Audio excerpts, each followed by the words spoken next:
करते हैं। कहीं कहीं आप देखते हैं कि हमारे सोशल मीडिया पे भी हम लोग लिख कि ये डिस्कस हुआ था हमारे मीटिंग में, तो आप जाके ये देखिए। ऐसे भी हम लिखते हैं कई बार, राइट? सो ये जो रिकॉर्डिंग होता है, ये आपके आपके परमिशन के साथ हम लोग रिकॉर्डिंग कर रहे हैं। एंड आप में से हर किसी को आई फील इससे हेल्प मिलता रहेगा, क्योंकि यूट्यूब पे हमेशा से ये अवेलेबल है। तो आज हम लोग आज हमारा 181, मतलब 181। तो आज हमारा 181st सपोर्ट ग्रुप मीटिंग है। एंड जैसे आप लोगों को पता है, हमारे मीटिंग्स अनइंटरप्टेड होते हैं। अनइंटरप्टेड मतलब कभी भी, कोई भी हफ्ते में किसी भी रीजन की वजह से हम लोग इसको रोके नहीं है।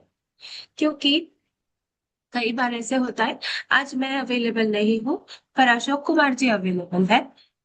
कभी ऐसे होता है कि मैं नहीं हूँ पर परेश जी अवेलेबल है ना? पर मीटिंग होते रहना चाहिए। तो इसीलिए, क्योंकि ये सबकी भलाई के लिए, कोई एक इंसान के भलाई या रहने ना रहने से इसमें कोई फर्क नहीं आना चाहिए। आप देख सकते हैं कि मेरी आवाज बहुत खराब है, फिर भी मुझे लगता है कि मीटिंग कंटिन्यू होना चाहिए, एंड इसीलिए आज मैं यहाँ पर आ गई हूँ। तो आज हमारे साथ तेजल मैम जुड़े हैं। हम तेजल मैम का बहुत वेलकम करते हैं। तेजल मैम, तेजल वेटे मैम, वो टाटा हॉस्पिटल में एमएसडब्ल्यू डिपार्टमेंट में कार्यरत है। एंड मैम अपने इस एक्सपीरियंस के साथ हमें ये शेयर करने वाले हैं कि कैंसर पेशेंट्स को किस तरीके का किस तरीके का फाइनेंशियल हेल्प मिल सकता है। एंड क्योंकि हमारे पास जो भी क्वेश्चंस आते हैं, आप में से कई लोग मेरे बातों के साथ सहमत होंगे कि 50% क्वेश्चंस इससे रिलेटेड आते हैं कि मैम, हमारी जो दवाइयाँ हैं, हमारे पेशेंट लेना तो चाहते हैं पर हमारे पास पैसे नहीं, है ना? तो ये क्वेश्चन हमारे हर मीटिंग में हमेशा आता है। तो आज हम मैम के पास आएंगे। तो ma'am, can you please turn on your camera?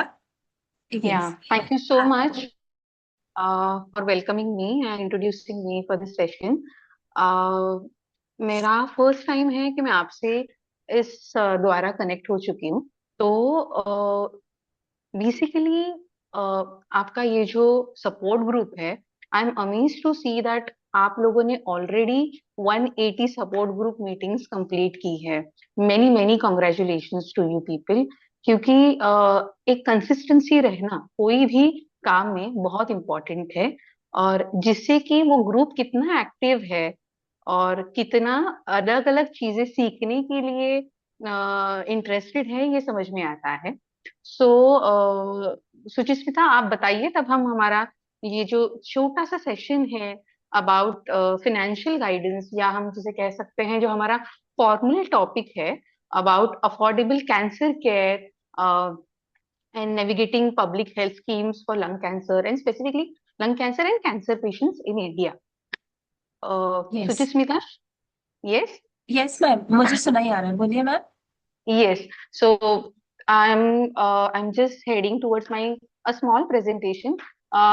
So I'm just giving you an overview. एक छोटा सा ब्रीफ देंगे. It is very difficult कि हम इतने कम समय में इस टॉपिक को बहुत सारी जानकारी दे सके, बट मैं कोशिश करूंगी जितना हो सके आप सभी को इस बारे में जानकारी दे सकूं। ओके, सो जैसे आप जानते हैं कि कैंसर ये जो बीमारी है, ये आजकल के दौर में बहुत ही बढ़ने वाली बीमारी है। ऑलमोस्ट हर एक दो घर के बीच में एक पेशेंट आपको नजर आते हैं। उसमें से भी लंग कैंसर एक ऐसी बीमारी है, it is one of the leading cause of cancer related deaths in India, ऐसा है। तो इसमें ये जो बीमारी है, ये क्रॉनिक इलनेस है, जिसमें आपको सिर्फ इमोशनली नहीं बट फाइनेंशियली, क्लिनिकली भी कोई भी फैमिली या पेशेंट जो है वो कंप्लीटली ड्रेन हो जाते हैं। सो ये जो लंबा प्रोसेस है, इसमें सिर्फ पेशेंट सफर नहीं करता है बट पूरी फैमिली सफर करती है। सो ऐसे वक्त में आप जो भी इनके एक्सपेंसिव ट्रीटमेंट है वो लेने की कोशिश करते हैं टू सेव द पेशेंट, और आपको डॉक्टर भी अकॉर्डिंगली गाइड करते हैं। और आई मस्ट से कि हमारा जो मेडिकल एक सेटअप है वो इतना अच्छा है, स्ट्रेंथन है, कि हम हमारे इतनी सारी पॉपुलेशन को भी कवर करने की कोशिश आज भी कर रहे हैं। And thanks to government schemes which are available in today's system, कि जिसकी वजह से बहुत सारे पेशेंट्स को उसका बेनिफिट भी हो रहा है। सो let's go to the next slide, Suchismita. Yes. Yes. So as I said, Second. Just a yes, minute, ma'am. Just a minute. हाँ,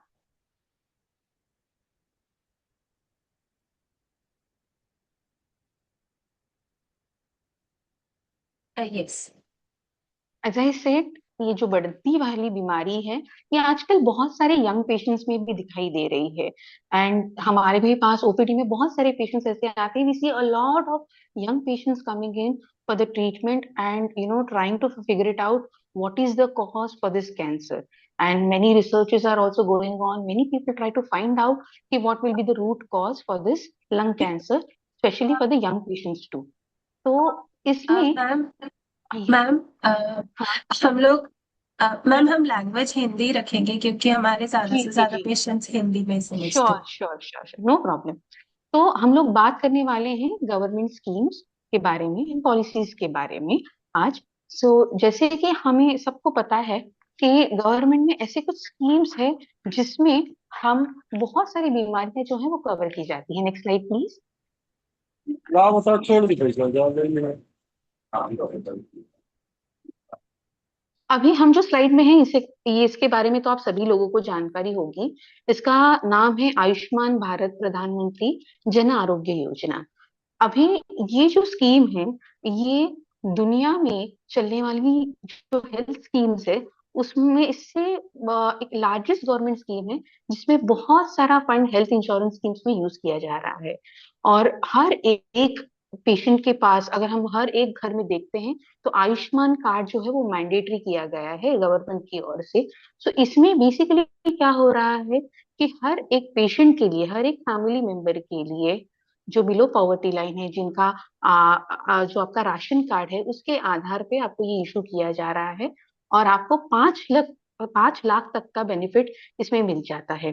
तो इसमें आपका हॉस्पिटल कवर हो जाता है, हॉस्पिटलाइजेशन कवर हो जाता है फॉर द कैंसर ट्रीटमेंट। और ये जो स्कीम है ये बेसिकली जो भी आर्थिक दृष्टि से सबल नहीं है, या फिर जिनको कोई किसी भी तरीके की मदद नहीं आ रही है, उनके लिए ये स्कीम यूटिलाइजेशन में आज तक हो रही है।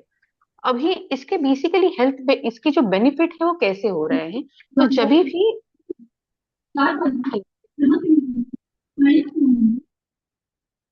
जब भी अगर आप देखते हैं कोई हॉस्पिटल में पेशेंट आते हैं तो फर्स्ट उनको जाके रजिस्टर करवाना है अपने आप को आयुष्मान केंद्र में। जैसे ही आप आयुष्मान केंद्र में रजिस्टर होते हैं, आप उन्हें इंटीमेट करते हैं कि आपका ट्रीटमेंट यहाँ पे चलने वाला है, और आपका जो भी ट्रीटमेंट प्लान होता है वो वहां पे आपको जमा करना होता है। इसमें क्या क्या कवर होता है, तो आप कैंसर पेशेंट के आधार पे देखे जाए तो इसमें कीमोथेरेपी होती है, सर्जरी होती है, और रेडिएशन थेरेपी भी बहुत ज्यादातर कवर होती है। सो ये एक प्रकार का कैशलेस ट्रीटमेंट है, जिसमें जितने भी कनेक्टेड हॉस्पिटल्स है मेजरली उनमें सभी जगह पे ये इम्प्लीमेंट हो रही है। तो ये जो है ऐसा नहीं है कि जैसे अभी टाटा मेमोरियल हॉस्पिटल है, यहाँ पे हर एक राज्य से लोग आ रहे हैं, हर एक राज्य से। तो जो भी बाहर के राज्य से यहाँ पे आता है वो रजिस्टर करवाते हैं, और उनका रजिस्टर होने के बाद यहाँ पे वो उसकी सुविधा ले सकते हैं। यानी कि ये पोर्टेबल है, हर एक जगह पे आप देश के ये सिस्टम का लाभ ले सकते हैं। अभी इसमें से फायदा क्या होगा? फायदा ये है कि पेशेंट को अपनी जेब से जो भी खर्चा उठाना पड़ता है उसमें थोड़ी सी सहूलत मिल जाती है, उसमें से बहुत सारा जो भार है वो कम होता जाता है। Next slide.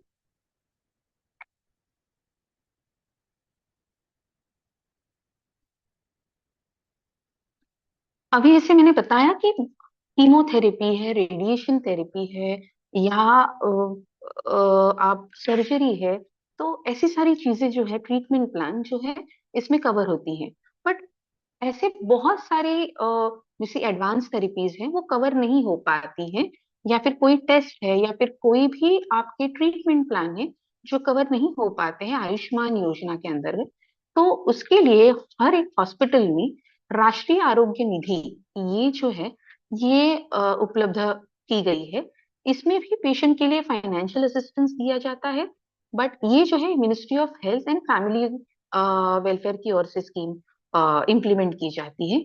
इसमें हम जो बीपीएल पेशेंट है, बिलो पॉवर्टी लाइन पेशेंट्स है, उनको मदद की जाती है। और जो भी पेशेंट्स की कुछ भी ट्रीटमेंट हो, शायद कभी वो आयुष्मान में नहीं कवर की जाती, उनके लिए ये सेकेंड ऑप्शन है जिसमें आप एप्लीकेशन दे सकते हैं। तो जिसमें बेसिकली ये गवर्नमेंट में जो सुपर स्पेशलिटी हॉस्पिटल्स है, स्पेशली ये यहाँ पे इम्प्लीमेंट की जा रही हैं। कैंसर पेशेंट्स के लिए भी फाइनेंशियल सपोर्ट जो है, बहुत ही कॉस्टली सपोर्ट, यानी जैसे targeted therapy, immunotherapy, in certain cases, कोई कोई केसेस में ये आपको यूजफुल हो सकता है। Next slide.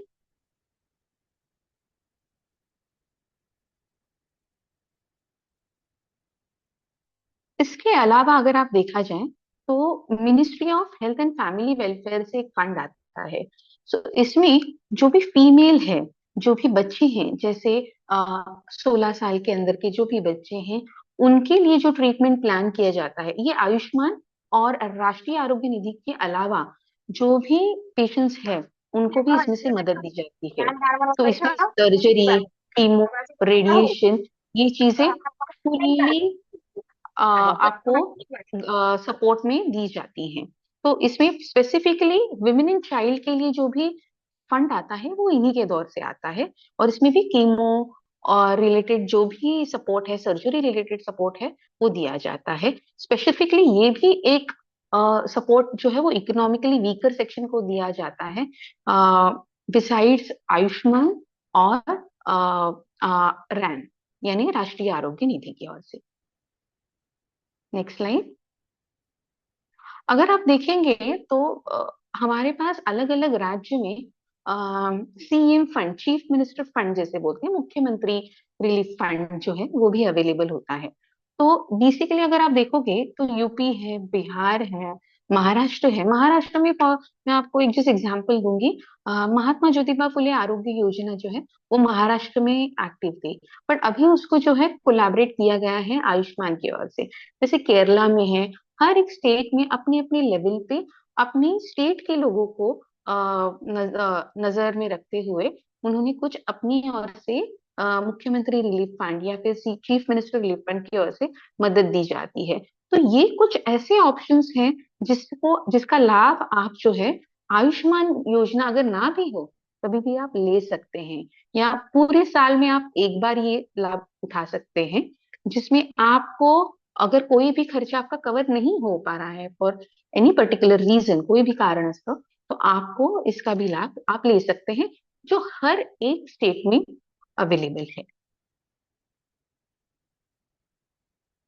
अगर आप देखेंगे तो पैलिएटिव केयर या सपोर्टिव केयर जो है पेशेंट के लिए, उसके लिए बहुत बार थोड़ा पेशेंट्स का ये होता है कि हमें नहीं मिल रहा है मदद।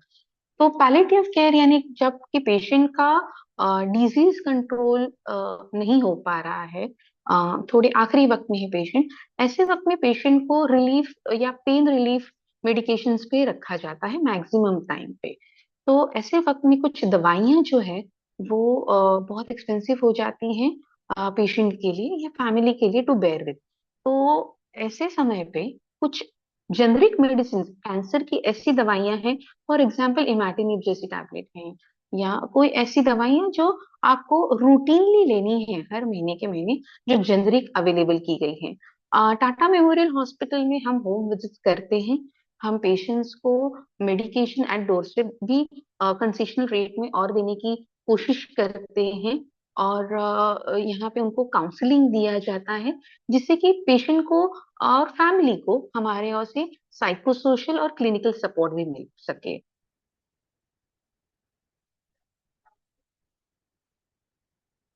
अभी ये जो सिस्टम है पूरा, कैंसर केयर का, ये सिर्फ और सिर्फ गवर्नमेंट और गवर्नमेंट हॉस्पिटल की ओर से तो नहीं चल पाएगा।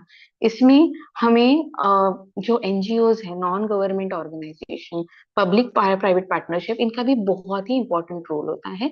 बिकॉज बहुत सारे, I am very happy to say कि बहुत सारे ऐसे लोग हैं जिनको सामाजिक भान हम बोलते हैं, जिनको है, और वो आगे आके कुछ ना कुछ अपने जैसे लोगों के लिए या फिर अपना जो भी दुख दर्द भूल के बाकी के पेशेंट्स को मदद करने की कोशिश करते हैं। तो वो फाइनेंशियली हो या फिर अपनी ओर से वॉलंटरी कोई मदद करते हो, ऐसे माइक्रो टू मैक्रो लेवल पे आके मदद करने की कोशिश करते हैं। अगर हम एनजीओ सपोर्ट देखें, तो NGO support mainly accommodation centre जो है, जैसे हमारे यहाँ पे आप माड़ा सेंटर्स हैं या फिर अपना घर है, कारो ट्रस्ट है, इन्होंने कुछ अकोमोडेशन सेंटर्स किए गए हैं जिनको बहुत ही कंसेशनल रेट में और कोई कोई पेशेंट्स को फ्री ऑफ कॉस्ट में रहने के लिए सुविधा दी जाती है, क्योंकि बहुत सारे पेशेंट्स हमारे जो हैं वो बाहर से हैं, बाहर के स्टेट से बिलोंग करते हैं।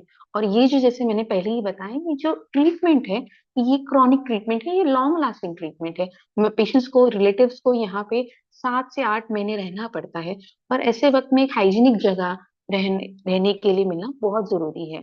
तो रहने के साथ साथ खाना पीना, उसकी भी सुविधा इन अकोमोडेशन सेंटर्स में की जाती है।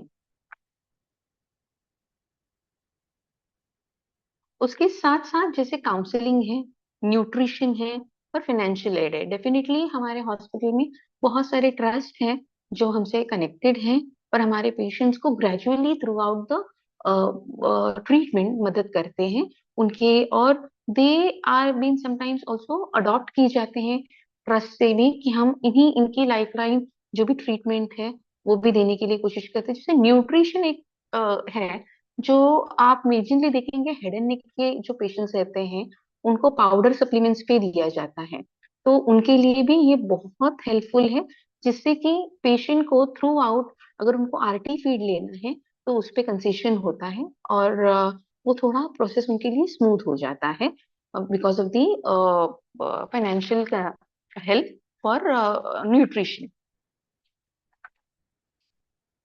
उसके बाद जो है, अगर आप देखोगे, एनजीओ का जो पार्टनरशिप है, ये सिर्फ हमारे साथ फाइनेंशियल एड के लिए, अकोमोडेशन के लिए नहीं है। इसके साथ साथ अगर आप देखोगे, आप अवेयरनेस, पेशेंट्स में अर्ली डिटेक्शन के बारे में अवेयरनेस फैलाना, सोसाइटी में, समाज में जाके अलग अलग कम्युनिटीज में बेस अलग अलग अवेयरनेस प्रोग्राम करना बहुत ज्यादा इम्पोर्टेंट है।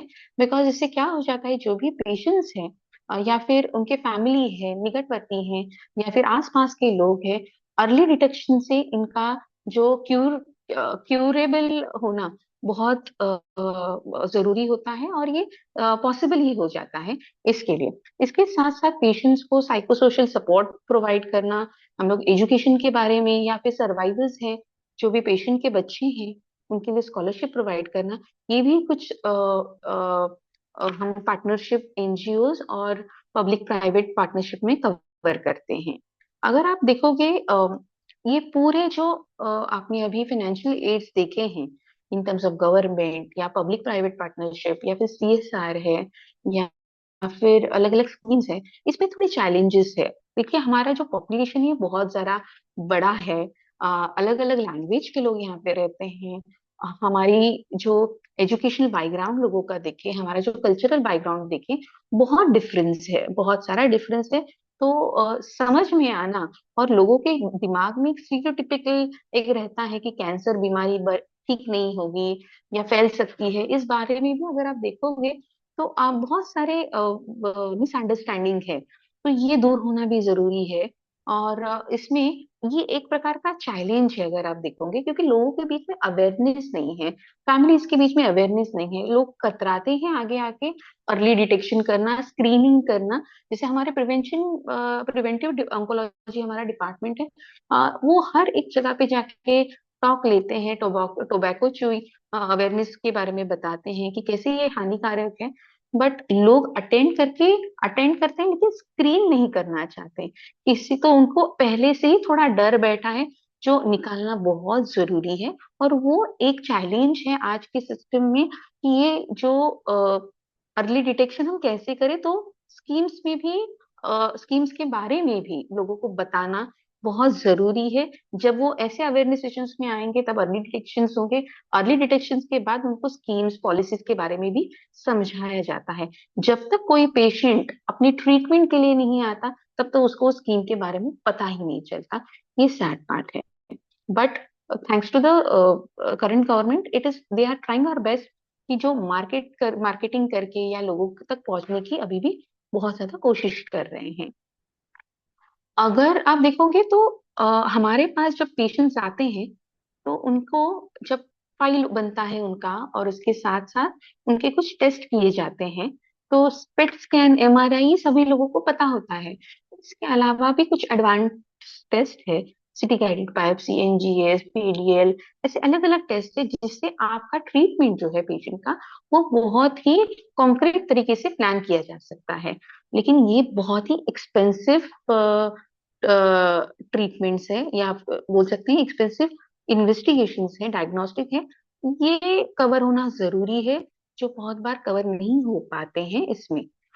उसके बाद अगर आप देखेंगे तो डॉक्यूमेंटेशन और एलिजिबिलिटी बैरियर, यानी स्टेट वाइज अगर आप देखोगे आयुष्मान कार्ड जो है, जैसे फॉर एग्जांपल यूपी सरकार में जिनके घर में 6 लोग हैं उन्हीं का रजिस्ट्रेशन हो पाता है आयुष्मान करने के लिए। और बाकी अलग अलग जगह पे अलग अलग रूल है, बट स्टेट लेवल पे अगर आप देखोगे, ये मैं एक एग्जांपल दे रही हूँ कि 6 लोगों का होना जरूरी है। कोई कोई लोगों के घर में 6 लोग नहीं है तो उनको आयुष्मान का लाभ नहीं ले पाते हैं। तो डेफिनेटली हम उनको हमारे ट्रस्ट की ओर से मदद करते ही करते हैं।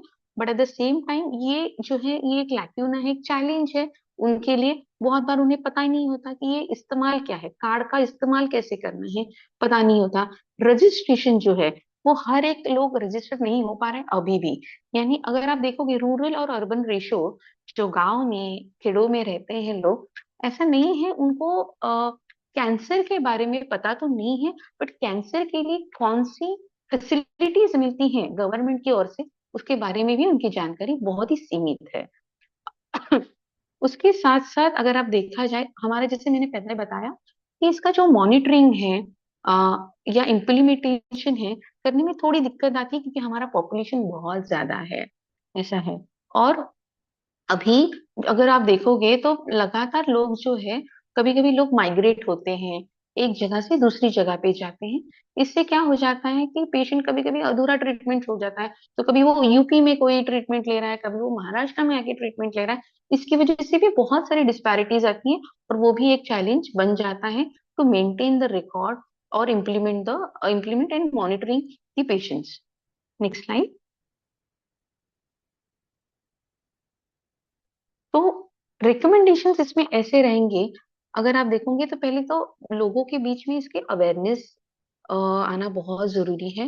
लोगों को अभी भी समझ में नहीं आता कि आयुष्मान कार्ड नहीं है, एक थोड़ा सा स्टेप और लेके अगर वो खुद को रजिस्टर करवाएं तो उनको बहुत, ये उनको आई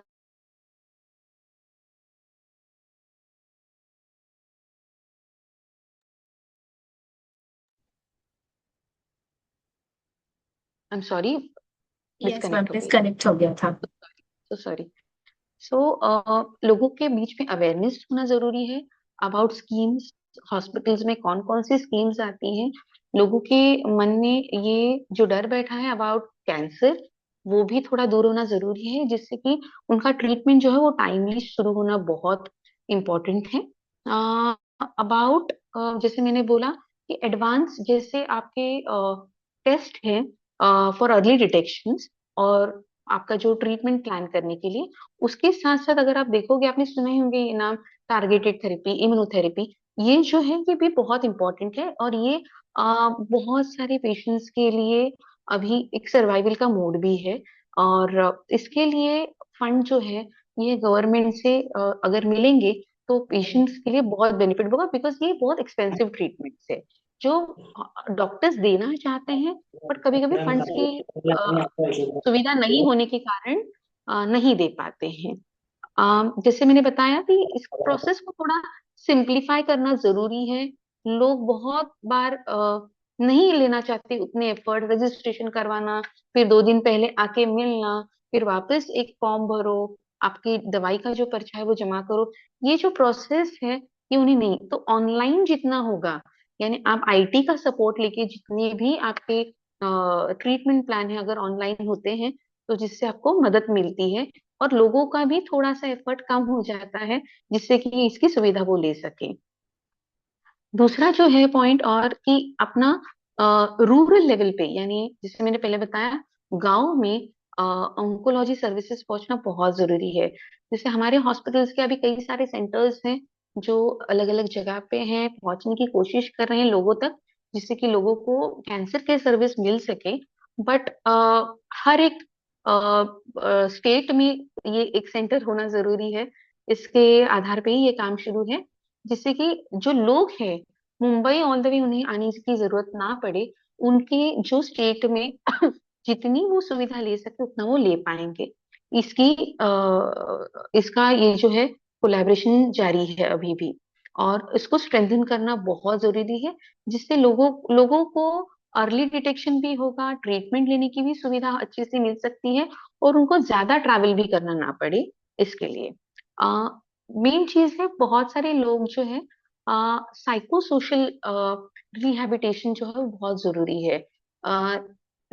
लोग ऑन मेडिकेशन है, वर्बल जो भी आपके ओरल टैबलेट्स है, कीमो टैबलेट्स वो लेके रहते हैं, तो ऐसे वक्त में उनका रिहैबिलिटेशन होना बहुत जरूरी है। उन्हें कोई वोकेशनल ट्रेनिंग देना, उनको कुछ एम्प्लॉयमेंट सोर्स देना, जिससे वो बैक टू रूटीन आने की शुरू कर सके, जिसके फैमिली को, फैमिली में इकोनॉमिकली वो कंट्रीब्यूट कर सके। एटलीस्ट पेशेंट के बच्चे हैं उनको स्कॉलरशिप देके, या फिर उनकी वाइफ है उनको ओकेशनल ट्रेनिंग देके, या वाइस एंड वर्सा, जो भी घर में अर्निंग मेंबर बन सकता है उसको थोड़ा सपोर्ट करेंगे, रिहैब करेंगे, तो वो स्कीम्स के द्वारा वो भी एक बेनिफिट पेशेंट्स को मिल सकता है। Next slide. So as I said, मैं थोड़ा यहाँ पे कंक्लूड इस तरीके से करना चाहूंगी इसमें कि पेशेंट्स ट्रीटमेंट के लिए सिर्फ आयुष्मान योजना और जो भी गवर्नमेंट स्कीम है उसमें जाते हैं, बट इसके अलावा अगर इसमें डायग्नोसिस यानी शुरुआत से ही इन्वेस्टिगेशंस अगर कवर हो, तो उसमें पेशेंट्स को बहुत सारा मदद होगा, और पेशेंट्स जो है वो आगे आके ट्रीटमेंट लेंगे। क्योंकि बहुत बार अर्निंग मेंबर को ही अगर बीमारी है, तो वो आगे आके ये ट्रीटमेंट लेना उचित नहीं समझते, क्योंकि वो बस समझते मैं बर्डन बन जाऊंगा, आगे वाले जो मेरे डिपेंडेंट मेंबर्स हैं उनका क्या होगा। सो ऐसे वक्त में थोड़ा अगर शुरुआत से आखिर तक पेशेंट को सपोर्ट मिले स्कीम से, पॉलिसी से, तो थोड़ा हेल्प होगा। अ, इसके साथ साथ मेरा ये कहना है कि अवेयरनेस जो है लोगों में बढ़ाना बहुत जरूरी है, जिससे कि लोगों को पहले ही पता चले, जो भी छोटी छोटी बात है वो लोग पहले से दबा के ना रखें, आके सही वक्त पे डॉक्टर से मिले, डॉक्टर को बताएं, डॉक्टर जो भी बोलते हैं वो ट्रीटमेंट स्टार्ट करें ऑन टाइम, जो भी रिपोर्ट इन्वेस्टिगेशंस बोलते हैं वो करें। इससे आप ही का फायदा होगा और आपके परिवार का फायदा होगा। बाकी all your Suchismita, I guess I am almost done with the presentation. कोई अगर किसी को सवाल है, मैंने कोशिश की है थोड़ा कंक्लूड करने की, ये आई नो मेरे पास थोड़ा कम वक्त था, बट जितना हो सके मैंने कंक्लूड करने की कोशिश की है। यस यस, हाँ जी मैम। तो मैम जैसे अभी आपने बताया कि एनजीएस टेस्टिंग और ये पीडीएल1 ये जो टेस्टिंग होती है ये हमारे लंग कैंसर में बहुत इम्पोर्टेंट है। क्योंकि लंग कैंसर में अगर किसी को म्यूटेशन डिटेक्ट होता है तो उसकी लाइफ बहुत आगे बढ़ सकती है। अभी रिसर्च भगवान के दया से बहुत आगे बढ़ चुका है, तो इसीलिए जब कोई अच्छा म्यूटेशन हमें मिल जाता है तो काफी लोगों को लाइफ आगे तक अच्छा क्वालिटी ऑफ लाइफ मिलता है। एंड इसीलिए as an organisation Lung Connect India Foundation ने सारे कैबिनेट मिनिस्टर्स को एक न्यू ईयर पे एक लेटर लिखा है। इंडिविजुअली सारे लोगों को हमने पोस्ट किए हैं, ताकि about including these two things in Ayushman Bharat if possible. Like आज बोलेंगे तो कल ही नहीं हो सकता है, हमें भी पता है, पर आज बोलेंगे तो 5 साल बाद तो हो सकता है ना। तो जी हम हम सोचते हैं कि एक पहल शुरू करनी चाहिए। हम इसी मुद्दे पर मैं एक इंसान का नाम जरूर मेंशन करना चाहूंगी। हमारे फाउंडर थे, को फाउंडर एक्चुअली, हमारे को फाउंडर थे रवि प्रकाश जी। रवि प्रकाश जी बीबीसी के मीडिया रिपोर्टर थे।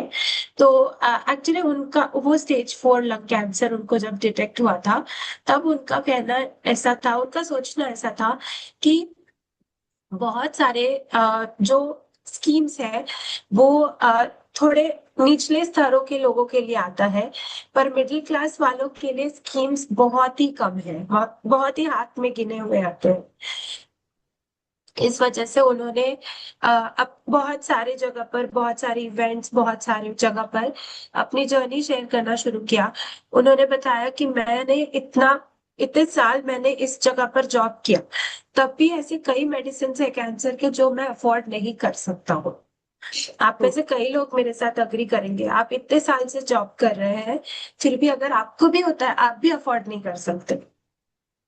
तो इसलिए इनफैक्ट उन्होंने नहीं, झारखंड। ये सॉरी टू इंटरप्ट, ये जो बीमारी है ये कोई स्ट्रेटा या किसी को नहीं, कोई भी इसको मतलब टॉलरेंस उसका जीरो है in terms of correct, finance. In terms of correct, finance बिल्कुल, गरीब तो बिल्कुल। डेफिनेटली नहीं कर पाएगा, but at the same time middle class या फिर अगर वो अपर मिडिल क्लास भी है तो भी वो एक लेवल तक ही कर पाएगा, उससे ज्यादा वो नहीं कर पाएगा, for sure. Correct, correct. Yes. तो इसलिए उन्होंने झारखंड सीएम के साथ भी काफी चीजें करी थी, एंड उनके एफर्ट्स की वजह से अभी झारखंड में कैंसर नोटिफाइबल डिजीज है। एंड वहां पर अभी I am not very sure about the number, कितने लाख का मिलता है, बट वो हमारे वेबसाइट पे मेंशन्ड है। एंड प्रभात रंजन जी भी हमारे साथ है, वो भी कार्यकर्ता है, पॉलिटिकल कार्यकर्ता है।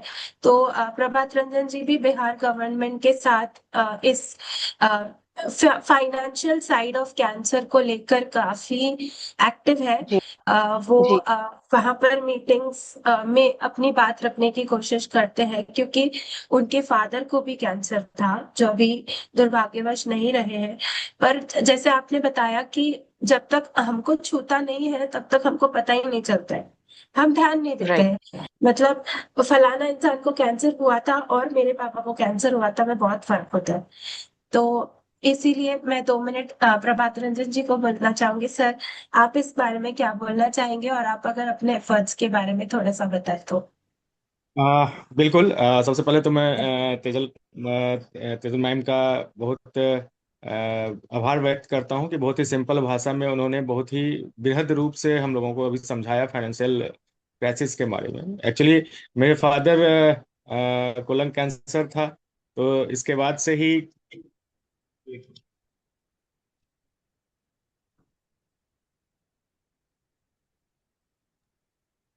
सॉरी, इसके तो उसमें फाइनेंशियल मुझे देखना पड़ा। एक्चुअली फादर मेरे गवर्नमेंट जॉब में थे और उनको कोई भी सरकारी अनुदान जो है इसमें नहीं मिला, और जिस तरह से हम लोग मतलब फाइनेंशियल क्राइसिस से गुजरे, तो उस चीज को अनुभव किया। और फिर जाके अब जब वो नहीं है तो लगता है कि पापा की तरह ही बहुत सारे ऐसे मतलब गवर्नमेंट जॉब में लोग थे हैं जो कि इस फाइनेंस से, ऐसे क्राइसिस से वो गुजर रहे हैं, और खास करके मिडिल क्लास जितने भी हमारे हैं।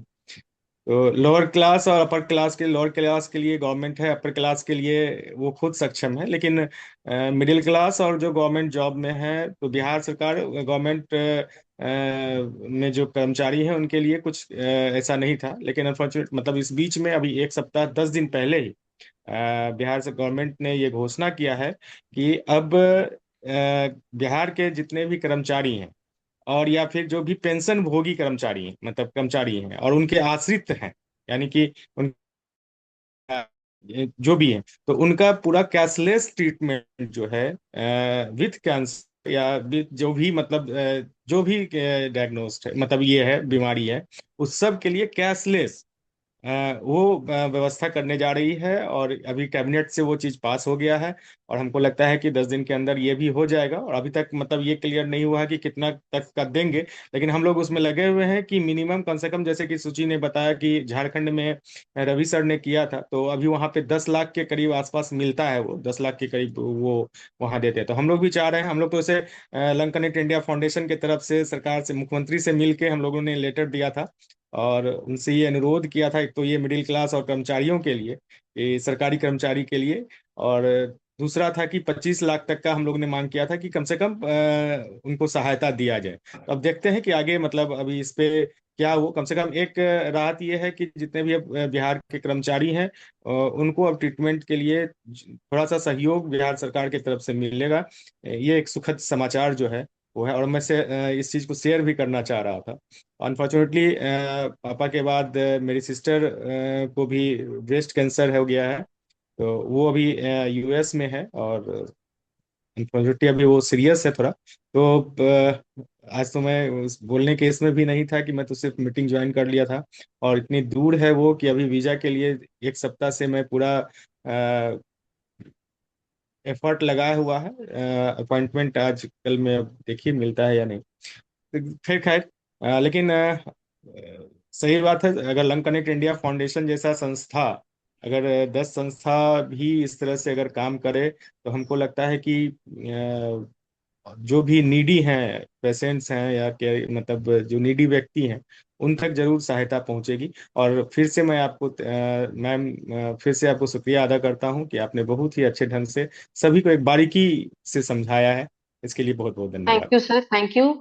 ऑल द बेस्ट आपके एफर्ट्स के लिए। और मेरी सदिच्छा कि आपकी जो भी बहन की अभी ट्रीटमेंट चालू है उसमें भगवान करे वो अच्छे से अच्छे, जल्दी से ठीक हो जाए। मैम तेजल मैम, आपके लिए क्वेश्चन है। तेलंगाना आंध्र प्रदेश में आयुष्मान कार्ड लागू नहीं है मैम, थोड़ा गाइड कीजिए। संदीप जैसे जी ये क्वेश्चन पूछ रहे हैं। जैसे मैंने बताया कि जैसे अभी वेस्ट बंगाल है, वहां पे भी आयुष्मान कार्ड नहीं था। अभी स्टेट में इंट्रोड्यूस हो रहा है और ये होगा उतने ही एक्टिवली, ऐसा है। बट डेफिनेटली जो भी पेशेंट्स तेलंगाना या फिर आंध्र प्रदेश में जाते हैं, उनको स्टेट गवर्नमेंट की भी स्कीम्स अवेलेबल हैं, उसका वो लाभ ले सकते हैं। But definitely it is in process. हर एक स्टेट में नहीं हो पा रहा है, बट अभी जैसे वेस्ट बंगाल में अभी होगा, वैसे यहाँ पे भी होगा ही ये शुरू। वो मर्जिंग सिस्टम जो है वो थोड़ा टाइम लेता है सर। ओके। ओके जी ma'am, thank you so much ma'am, आपने इतने इजी तरीके से बताया। एंड जब तक हमारे पलक सर ज्वाइन होते हैं, डॉक्टर पलक अभी आते होंगे, तो हम सभी से रिक्वेस्ट करेंगे कि जब तक सर आ रहे हैं, आपके अगर कुछ भी क्वेश्चंस है तो आप प्लीज चैट बॉक्स में लिख के रखिए। सर आएंगे तो हम आपके क्वेश्चंस जरूर आंसर करवा देंगे। हम आपको तेजल मैम, जैसे आपने एक्चुअली हमसे कई ज्यादा कहानियां सुनी होगी, कैसे लोग अपने जमीन बेच के, घर बेच के ट्रीटमेंट कराने के लिए आते हैं। हम आपको एक ऐसी कहानी आज सुनाना चाहते हैं अशोक कुमार जी का, जो हमेशा हर मीटिंग में अपने इतनी बड़ी स्माइल लेके ज्वाइन करते हैं, पर पीछे की कहानी थोड़ी मुश्किल है। तो आज वो आपके साथ वो शेयर करना चाहेंगे। हाँ, श्योर श्योर। जी Ashok Kumar ji, over to you, आपको न, क्या बताना है, आप तो न, एक्सपर्ट ही हैं। नमस्कार। क्या बताएं, मिडिल क्लास की स्थिति ऐसी है कि ना गवर्नमेंट से सहायता मिलता है और ना ही है तो इंश्योरेंस कंपनियां देती हैं। अभी अपनी हालत ऐसी हो गई है कि जिस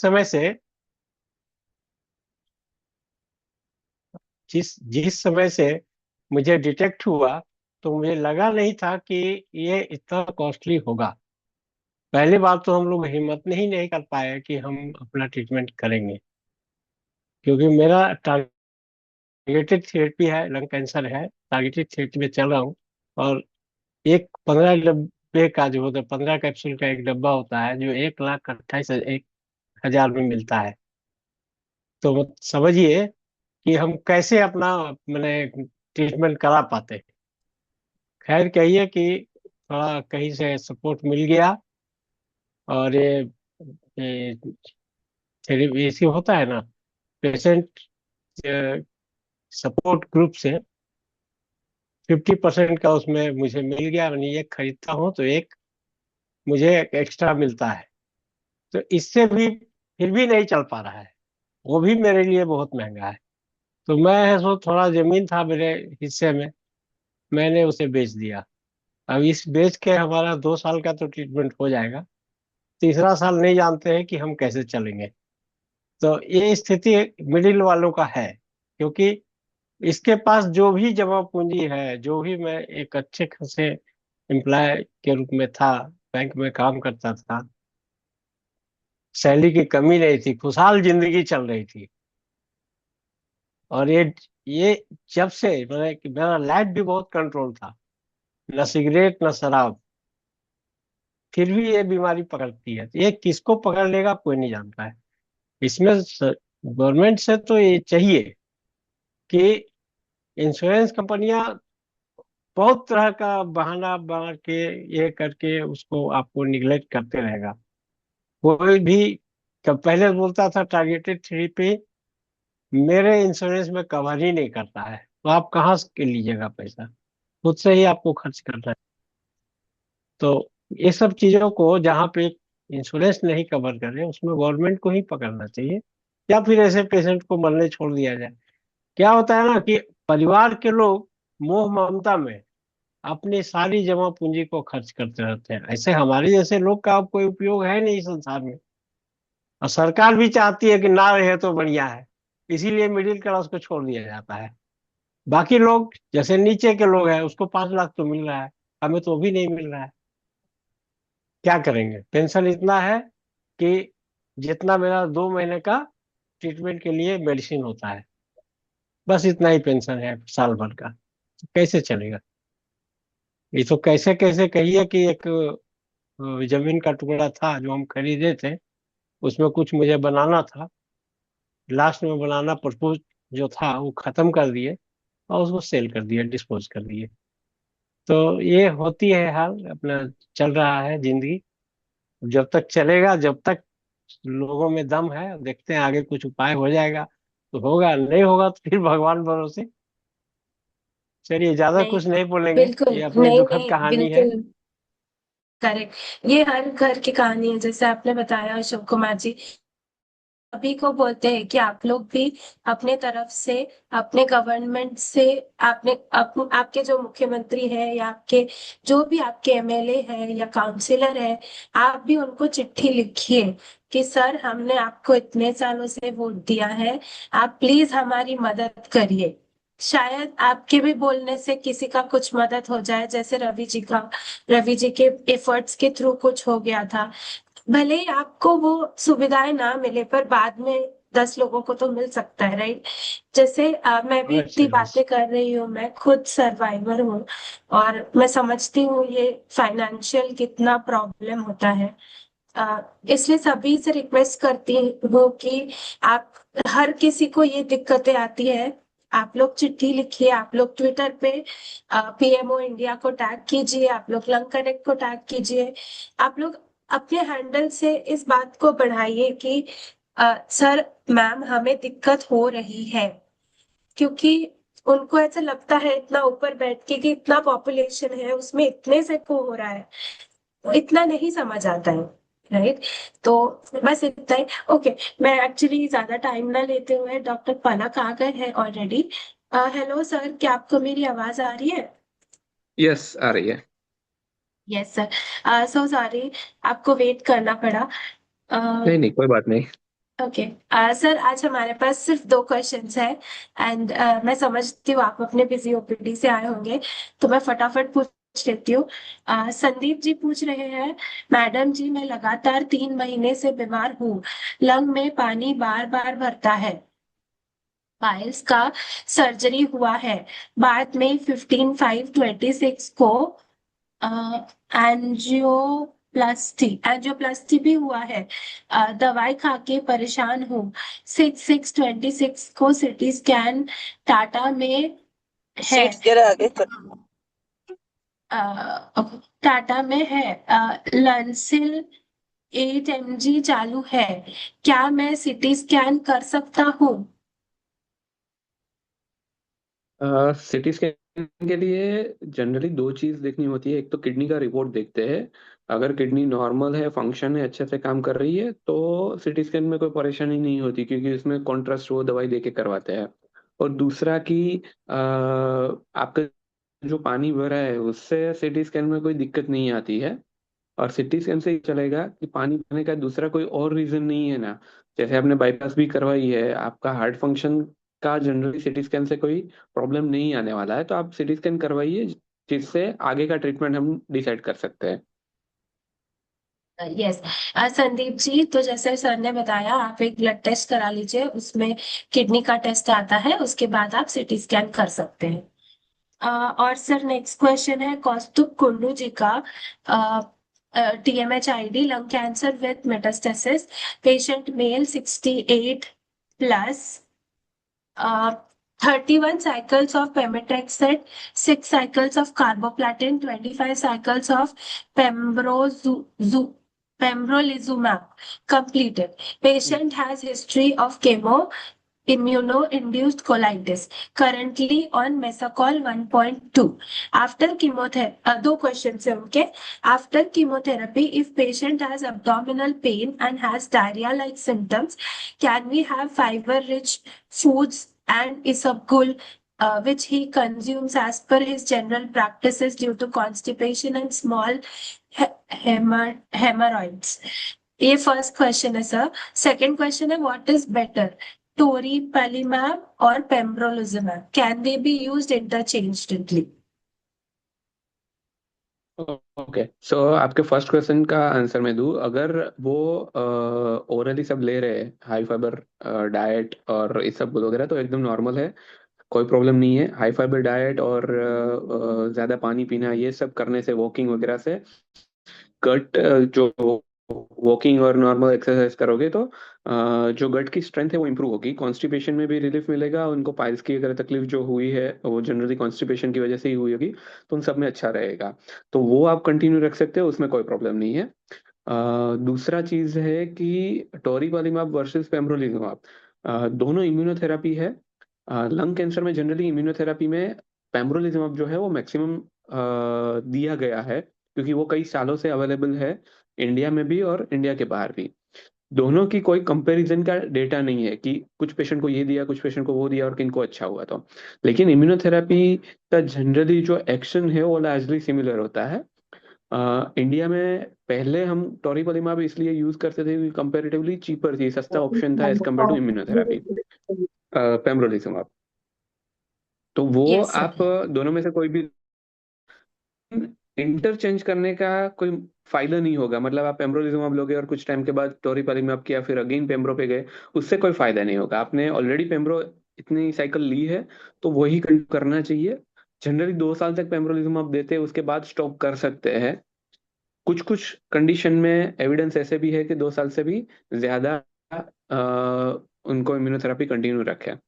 तो इतने टाइम के बाद चेंज करना जरूरी नहीं है, आप यही कंटिन्यू कर सकते हो। जी सर. जी सर, मैंने जैसे बोला था दो क्वेश्चन है, बट एक और क्वेश्चन है सर, सॉरी. या शैलेंद्र शर्मा जी का क्वेश्चन है, age 57 years, lung cancer patient. How can I improve my platelets and WBC count, because both are going very down for the last 3 months. I need any suggestion from experts. Okay, तो शायद उनका chemotherapy चल रहा होगा और उसी की वजह से बोन मेरो, मतलब ये जो प्लेटलेट और डब्ल्यूबीसी है वो कम हुआ होगा। अभी कैंसर में दो चीज होती है जिनकी वजह से, एक तो कीमोथेरेपी की वजह से कम होता है, दूसरा अगर कैंसर हड्डी में फैल के बोन मेरो में इन्वॉल्वमेंट हुआ है तो भी प्लेटलेट और डब्ल्यूबीसी कम हो सकते हैं। कितने तक कम हुए हैं, कितने टाइम तक वो कम रहे हैं, वो ज्यादा इंपॉर्टेंट है। कीमो लेने के बाद 2-3 दिन के बाद एक आध हफ्ते के लिए कम हो रहे हैं तो वो नॉर्मल है, कीमो का साइड इफेक्ट है। उसके लिए इंजेक्शंस भी देते हैं, वो चमड़ी में लेने का एक इंजेक्शन होता है GCSF नाम का, वो देते हैं, जिससे धीरे धीरे करके रिकवरी आ जाती है। और उस कंडीशन में जनरली पहले WBC बढ़ते हैं और उसके बाद नेचुरली प्लेटलेट बढ़ जाते हैं, कुछ और करने की जरूरत नहीं होती। फिर भी अगर प्लेटलेट नहीं बढ़ते हैं तो कुछ टेबलेट भी आती है, वो आपको आपके डॉक्टर के साथ एक बार डिस्कस करना चाहिए। अल्ट्रामोपेग नाम की दवाई है या फिर रोमिप्लास्टिन नाम का इंजेक्शन है, वो लेने की जरूरत है कि नहीं है। अपनी सबसे ओवर द काउंटर नहीं ले सकते, एक बार आपके डॉक्टर से, क्योंकि उनको पता रहेगा कि कौन सी कीमो चल रही है और क्यों ये कम हो रहा है। तीसरा सबसे इम्पोर्टेंट कि नॉर्मल खाना पीना अच्छे से रखो, डाइट पे ध्यान रखो, एक्सरसाइज वगैरह करो, क्योंकि इन सब से शरीर का जो नेचुरल इम्यूनिटी है वो भी बढ़ता है, शरीर में जो सेल प्रोडक्शन करने की कैपेसिटी है वो भी बढ़ती है। तो इन सब से प्लेटलेट और डब्ल्यूबीसी में भी डेफिनेटली बेनिफिट मिलेगा। ये बेनिफिट बहुत कम होता है, ऐसा नहीं है कि तुरंत फायदा मिलेगा, लेकिन उसको अगर हैबिट बनाओगे, अच्छा खाना, एक्सरसाइज वगैरह, तो लॉन्ग टर्म में इससे डेफिनेटली फायदा मिलेगा। और अगर बोन मेरो इन्वॉल्वमेंट हुआ है कैंसर की वजह से, तो फिर बोन मेरो बायोप्सी करके देखना चाहिए, और उसके हिसाब से कीमोथेरेपी वगैरह ट्रीटमेंट करके हम इम्प्रूवमेंट ला सकते हैं। जी सर, ऐसा टाइम थोड़ा कम है, बट एक क्वेश्चन और है, but it is up to you sir, अगर आप बोलोगे तो मैं पढ़ती ठीक हूँ। है ये, हाँ ठीक है, ये लास्ट ले लेते हैं okay question. Okay. Prashant Mishra ji का क्वेश्चन है, ओसिमाटिनिब 80 mg विद पेम चल रहा है 2 years से। नाउ चक्कर, वॉमिटिंग, सर दर्द, डबल विजन हो रहा है। सीएसएफ साइटोलॉजी नेगेटिव है। 3 times सीएसएफ में TB gene expert trace detected हुआ है। नाउ ओसिमाटिनिब के साथ कौन सा दवा दे सकते हैं और ओसिमाटिनिब का डोज कितना होगा? अगर आपका एमआरआई हुआ है, सीएसएफ हुआ है, तो मतलब एमआरआई भी हुआ होगा और उसमें कुछ नहीं आया होगा, तभी जाके सीएसएफ साइटोलॉजी करवाई होगी। जीन एक्सपर्ट के लिए एक बार जो इन्फेक्शन के डॉक्टर होते हैं उनको दिखाना चाहिए कि ट्रेस पॉजिटिव 3 बार आया है, तो उसमें हो सकता है कि शायद टीबी मेनिंजाइटिस टाइप का सिम्टम्स हो, मतलब जो ब्रेन के आसपास लेयर होते हैं उसमें टीबी फैला हो और उसकी वजह से ये सिम्टम्स आ रहे हो, तो फिर टीबी की दवाई चालू करनी चाहिए। ऑसिमेटिव सेम डोज से कंटिन्यू करें। टीबी में कौन सी दवाई चालू कर रहे हैं, बेसिक तो शुरू करते हैं इनिशियली, पर अगर रेजिस्टेंट टीबी आता है तो फिर थोड़ा सा दवाई चेंज हो जाता है। तो उसमें कौन सी दवाई देते हैं उसके हिसाब से फिर ऑसिमेटिनिब का डोज कंटिन्यू करें, क्योंकि बेसिक दवाइयों में जनरली चेंज करने की जरूरत नहीं पड़ती है डोज।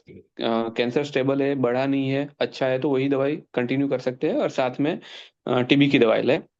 जिस तरह से रिएक्शन आता है, जिस तरह से कोई प्रॉब्लम्स आती है दोनों दवाई की वजह से, तो उस हिसाब से डोज एडजस्टमेंट करते हैं, क्योंकि इनिशियली हो सकता है स्टार्ट में 15-20 दिन आपको टीबी की दवाई के वजह से भी थोड़ा सा एसिडिटी होना और दूसरे वॉमिटिंग जैसा होना, थोड़ा बहुत साइड इफेक्ट हो सकता है।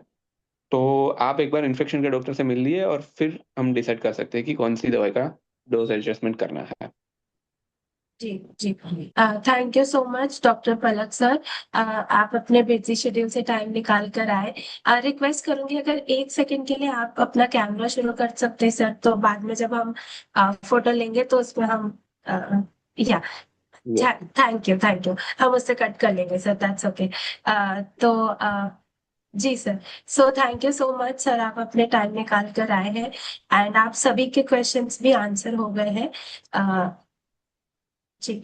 आप सभी को हम रिक्वेस्ट करते हैं, हमेशा आप 4:45 तक क्वेश्चन डाल के रखिए, बट आधे लोग डॉक्टर को देखने के बाद अपना क्वेश्चन लिखते हैं। हम्म। तो प्लीज रिक्वेस्ट करते हैं कि 4:45 तक ही डाल के रखिए। And thank you so much everyone, आपने Okay. हमारे मीटिंग में, यस, आपने हमारे मीटिंग में ज्वाइन किया। एंड हमारा नेक्स्ट मीटिंग है मुंबई का, तो वो अगले महीने 2nd फ्राइडे को होने वाला है। उसके लिए सभी इंफॉर्मेशन आपको मिल जाएगा तुरंत। सो thank you so much for today, and आप लोग सभी लोग ध्यान रखिए अपना, एंड ट्रीटमेंट जो भी डॉक्टर ने बताया है अपने डॉक्टर पर भरोसा रखिए एंड चलाते रहिए। सो thank you so much. Request करती हूँ बेरा, प्लीज रिकॉर्डिंग ऑफ कर दो।